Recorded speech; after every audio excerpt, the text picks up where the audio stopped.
تفصیلی تقریبا دا ماویلو چې ماشومان هغه ماشومان چې د مسجد په آداب باندې نه پوهیږي هغه ماشومان به مسجد ته نه راځي.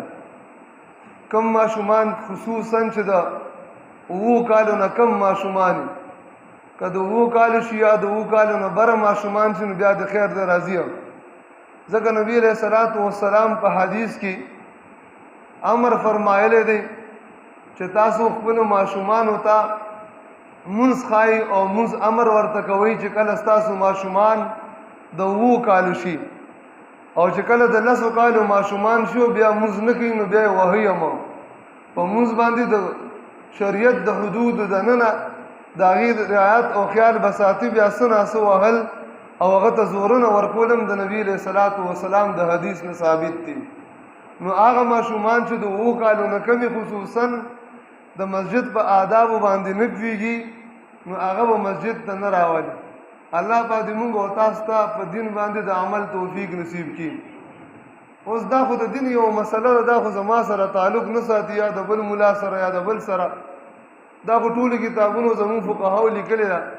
افسوس انسان له هغه وخت راشي چې ما مسأله بیان کوم بیا ځینې خلک چې مطلب د مدرسو نه فارغ یا طالبان عالمان هم وي دا بې دلیله خبره ده. هلکه دا خو ټولو فقهاو لیکلي دي. ما د تیر مسجد هغه مجلس کې او تیره جمعه باندې الاشباح والنظائر عربي عبارت هم ویلو، نو بیا څنګه بې دلیله خبره ده؟ زه الحمدلله یوه خبره بې دلیله نه کوم. نو دا څومره آداب چې زه ذکر کوم نو دا د مفتی اعظم پاکستان مفتی محمد شفیع رحمه الله رساله دا ګور ما سره په لاس کې او احکام المساجد باندې دا ټول کسي مې هغه پسې وحده تلې ذمہداري باغه او غلط می باغه زه صرف ناقل منقل کوم. نو که څوک منی او کني منی بیا چا لره حدیث به نشته، حدیث به ولې نشته. امام طبرانی حدیث نقل کړی دی، امام ابن ماجه حدیث نقل کړی دی، مصنف ابن عبدالرزاق په هغه کې حدیث نقل دی. نبی علیہ الصلوۃ والسلام فرمای جنبوا مساجدکم صبیانکم ومجانینکم، تاسو خپل جمعتونه دا د ماشومانو د لیونونو وساتئ. ماشومان او لیونی به مساجد ته نه راولي. صریح حدیث په دې باندې موجود دی. اوله خبره چاته معلوم نه وي نو د کوی چندخته هو د دنیا پته نه لري چې څومره فراخه ده. لہذا صریح حدیث په دې باندې راغلی.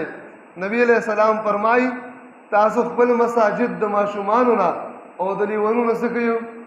هغه ماشوم چې د مسجد په آدابو باندې نه پوهیږي، هغه لیونی چې هغه داسې لیونی وي چې هغه د مسجد د آدابو نه خبره وي، دغه مسجد ته راوستل نه دي درست.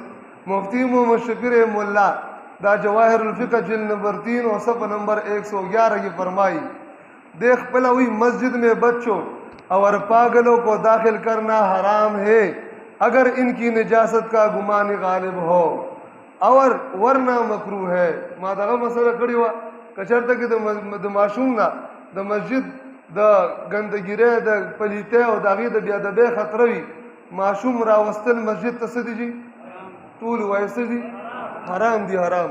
او کدا خطر نم وا ځون غالب نم دی ورنه مکروه ہے بیا هم څه دي بیا مکروه دي. نو دا خو زما خبره نه ده. نو کوم حضرات چې نو مونږ دا خو خرد لکه نیول نه دي پکار. الله تعالی دې مونږ ته حق پرستی نصیب کړي، اکابر پرستی، جماعت پرستی، تنظیم پرستی، دله پرستانه دې الله رب العزت مونږ او ساتي.